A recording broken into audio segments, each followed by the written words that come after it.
c'est l'heure, Raphaël, de découvrir l'entreprise qui va bien. Et cette entreprise, eh bien, c'est au Vrai Macaron. Bonjour Pascal Delbos. Bonjour.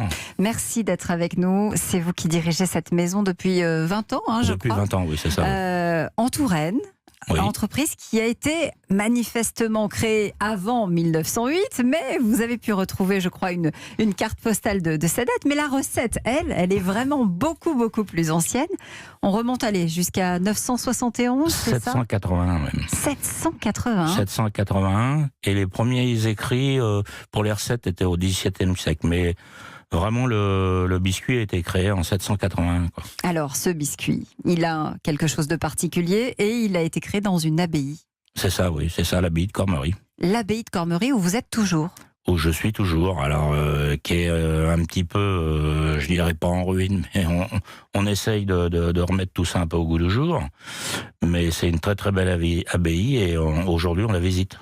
Alors, cette abbaye, qu'est-ce qui s'y passe ? Il y a des moines, évidemment, à l'intérieur. Ils essayent de gagner un petit peu d'argent et ils se disent on va créer un biscuit qui dure un petit peu longtemps, qu'on puisse garder 3-4 mois. Parce qu'à l'époque, il faut s'imaginer, il y avait énormément de trafic maritime. C'est ça, puisque c'était la 4e abbaye de France. Donc, il y avait un gros trafic maritime sur la Loire et le Cher. Et donc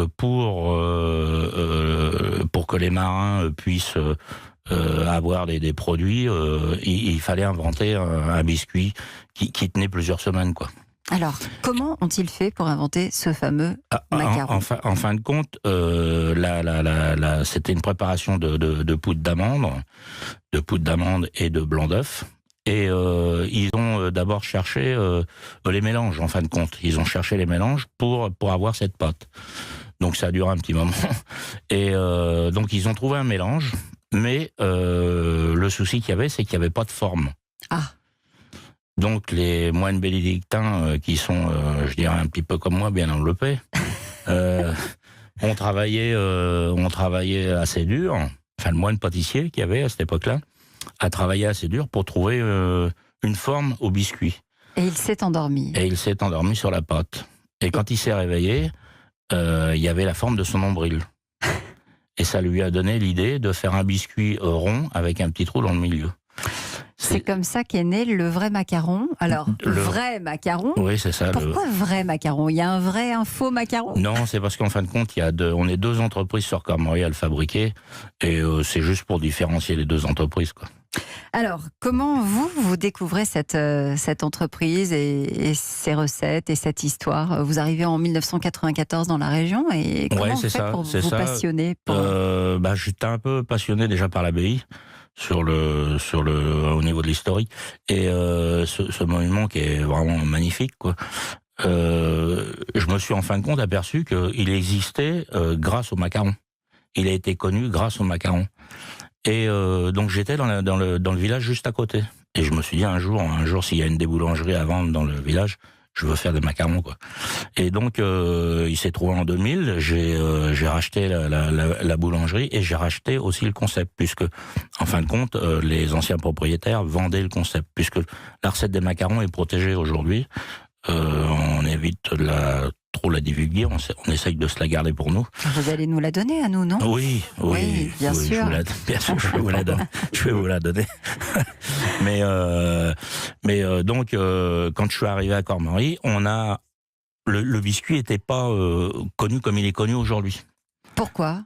On n'avait pas prêté attention, en fin de compte, à l'importance. On avait un trésor et on ne le savait pas. Non, on ne faisait pas connaître.